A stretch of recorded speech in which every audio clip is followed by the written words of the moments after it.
anyway, I'm playing on my phone. He said, Jody, I said, what's up? He said, do you think they drove all the way up here from Ecuador? I said, do what? He said, that car tag in front of us, they're from Ecuador. And I leaned forward and looked real hard. I said, dude, that says educator.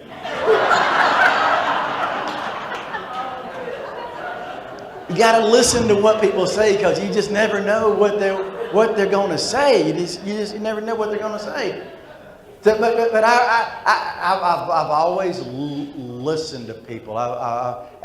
When I was 15 years old, I started working at a little grocery store. And then when I was 16, I hit the big time. I started working at Kroger. That's when you know you made it there. But I learned so much from working there, with dealing with people from every walk of life, every background, and learning to listen to people and laugh with people. And had so many great things happen in there. So many funny things happen. Like we had our cash register here, and we had a counter over here, and behind the counter we had to keep things like perfume, cologne, batteries, film, things like that. Because I was actually in the little drugstore part, and then there was a wall, and then there was the grocery store. And the grocery store is now at Piggly Wiggly. We have a new Kroger down the road, but it's a Piggly Wiggly. And the little store is a Dollar General. Because, well, if you've ever seen the movie Field of Dreams, you know, they say, if you build it, they will come. Well, also, if you build it and leave it empty for 2 days, a Dollar General will come. They are everywhere you look. You doze off, one's going to pop up, right?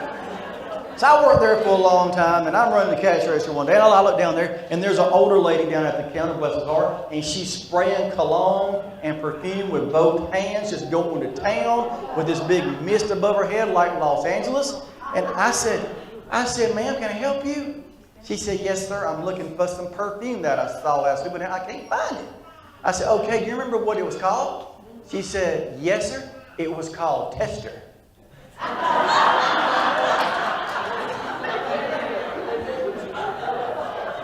I'm like, you want the big bottle or little bottle?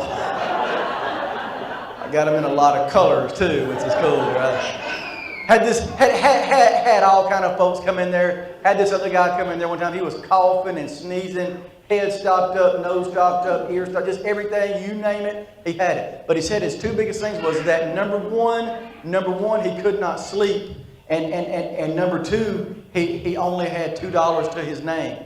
So I go back there and I show them Kroger's version of NyQuil called Nighttime. That's key. Kroger's version of NyQuil is called Nighttime. So I go back there, and it was $1.79 plus tax, and I show it to him. It's called Nighttime, and he just immediately looks at it and starts to shake his head. It's called Nighttime. He said, no, I can't take that. I said, why not? He said, man, I work third shift.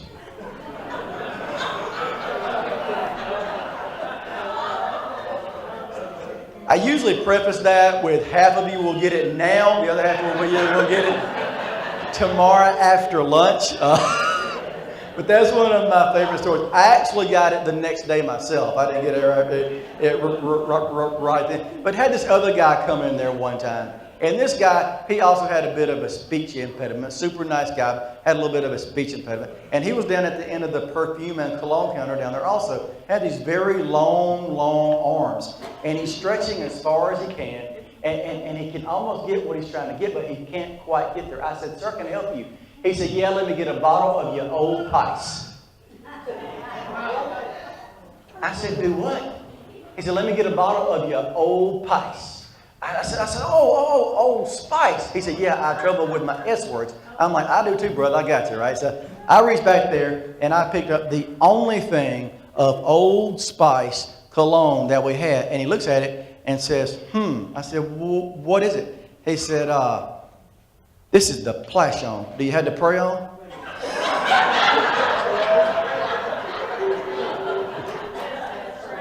I said, do what? He said, this is the Plashon you had to pray on, because I like to pray it on my kin. You like to pray it on your kin?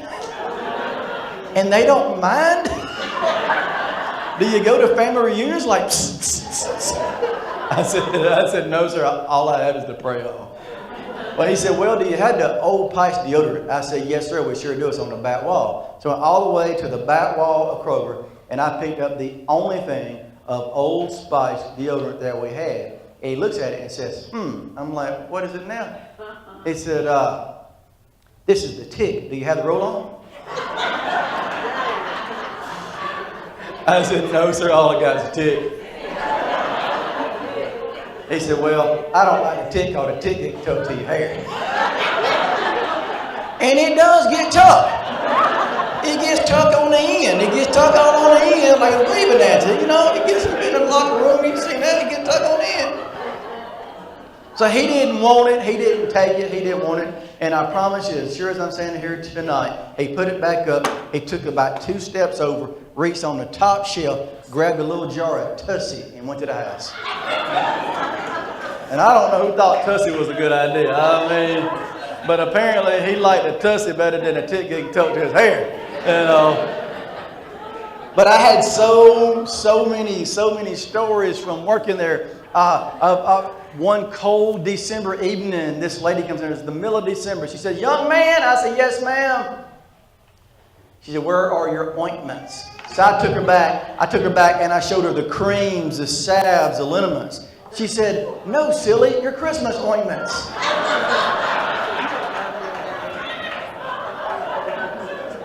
Had another lady come in there one night, sweet lady. She was about 84 years old. She'd been a widow for about 10 years. She had been to the beauty parlor all day long. And she comes in there one night. She is all dolled up, looking pretty. I said, Miss Helen, you look nice tonight. She said, well, thank you. I'm trying to find me a man. So I took a step backwards. I said, Miss Helen, what kind of man are you looking for? She said, Jody, I'm not looking for a man with money. I said, well, that's good. She said, Jody, I'm not looking for a man with good looks. I said, well, that's good too, Miss Helen. What you looking for? She said, Jody, I'm looking for a man who can drive at night. You get a little bit older, things change, you know. I love old people. I pray to God every night I become an old person. I think about all my family that are no longer here. But I had 2 aunts, right? 2 aunts, and their names were Mamie and Dobby. And do y'all remember like the old school aunts that would hang out together all the time? You never saw them apart. They were always together. And I was a kid. I was probably about 20. But I couldn't tell them apart. I didn't know which one was which because they were always there together, always. And I just knew if you called one of them names, one of them here was going to pop up because it was one of them. It's Mamie and Dobby. I didn't know which one was which. And we was at a family reunion, and you know, we had all the stuff lined up. We had the potato salad and the fried chicken and the rolls, and we even had pear salad. And you know, somebody who made that must have had a good week because it had cherries on top. You know, they must have worked overtime, right? So we had this good big old meal lined up, and I'm helping to clean off the table at the very end, and I've got this dish, and my Uncle Glenn says, Jody, you need to give this to your Aunt Mamie. And by this time I was almost 30. Right? And I said, all right, no problem, because I figured I'd just say, hey, Aunt Mamie, and they'd be over there. But when I turned around, one of them was over here, and one of them was over here. And I might have been ostracized from the family if I didn't know which was which. So I thought on my feet real fast. I said, I can do this. So I took about 2 steps, and on that second step, I fell to the ground and fake twisted my ankle. And my brother comes running over. He said, Jody, are you okay? Do you need some help? I said, yeah. Can you give this to Aunt Mamie? I said, I got that. And then I started walking off real gingerly. And about 30 seconds later, I heard my brother yell, oh, my knee! Oh, my knee!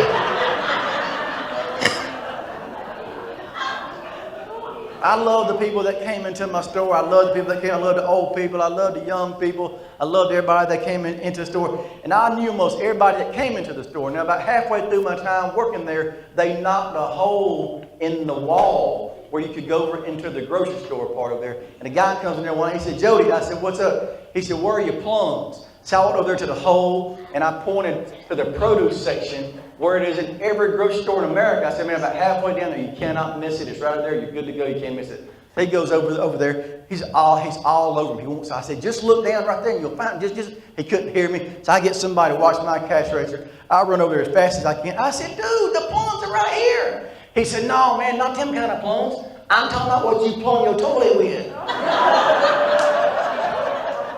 But the thing is, he spent 10 minutes looking amongst the squash and cucumbers and carrots. I'm like, you would have seen the stick poking up, man. But I had all these great people, but I loved everybody I loved everybody that came into the store. Now, I said it's so important to listen to people because number one, it's the polite, courteous thing to do. Number two, you might learn something. Number three, they may say something funny. But number four, it could prevent you from getting your hind end whooped, right? Because this guy comes to the store one night. He's about 3 times bigger than you. Just a gigantic, looked like just a big old, scary looking dude. And he had earrings and tattoos, a big old beard. And thank the good Lord above that I listened. Because before I got out a single word, I listened. And he started talking. And he asked me now, this is him. This ain't even me. This is him. He asked me, that's him, not me. He says,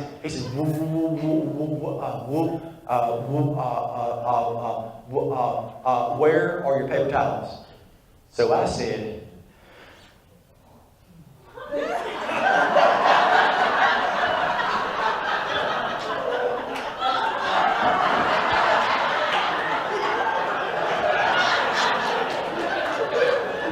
I didn't say a word. I didn't say nothing the rest of the night. He may have been lurking, you know. I kept my mouth shut. But I learned so much from working there. And